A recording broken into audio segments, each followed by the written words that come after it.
It's week 8, and this week we're going to be looking at dialogue.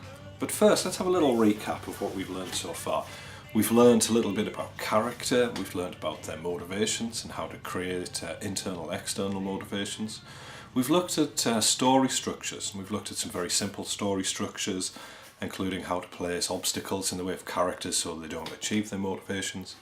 We've also looked at openings as well, and how to grab the attention of the reader through moments of crisis in our openings. The only thing that's really left for us, the only other magical ingredient that we have to play with as writers, is dialogue. So this week we're going to be looking at what is the function of dialogue, where do we use dialogue, how do we use dialogue in our writing. Okay, so dialogue. Dialogue in short stories or in novels is not the same as everyday speech. In everyday speech we have openings, we say hello, we there are precursors to things that we need to say. We're polite. So for instance, in a normal everyday conversation we might say, hello, how are you? It's lovely weather, etc, etc. As a writer, we're not really interested in that fluff, the fluff of everyday speech.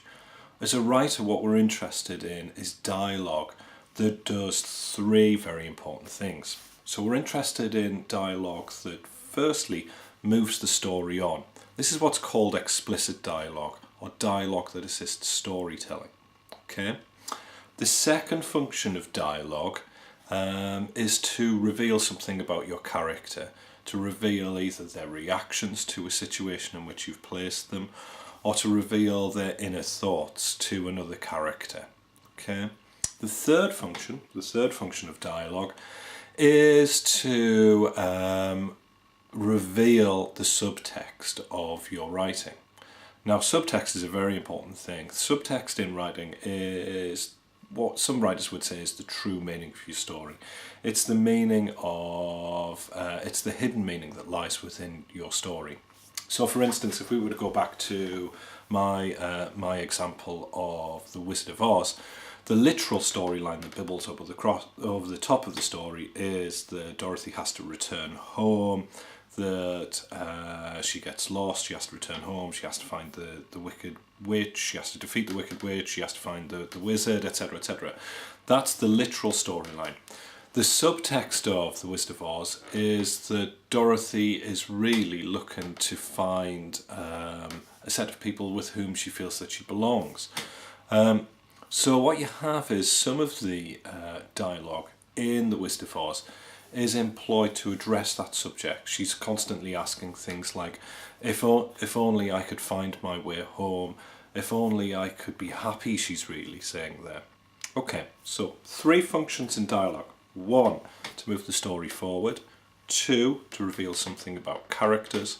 3, to address the subtext of your story. And that third thing is probably the most difficult thing to acquire, the most difficult skill to use.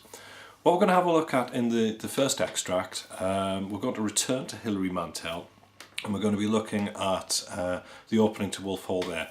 What I want you to think about in that opening section is what purpose is the dialogue being used for here? Okay, why has Hilary Mantel deployed that dialogue? What is it telling us about characters? What is it revealing about the story?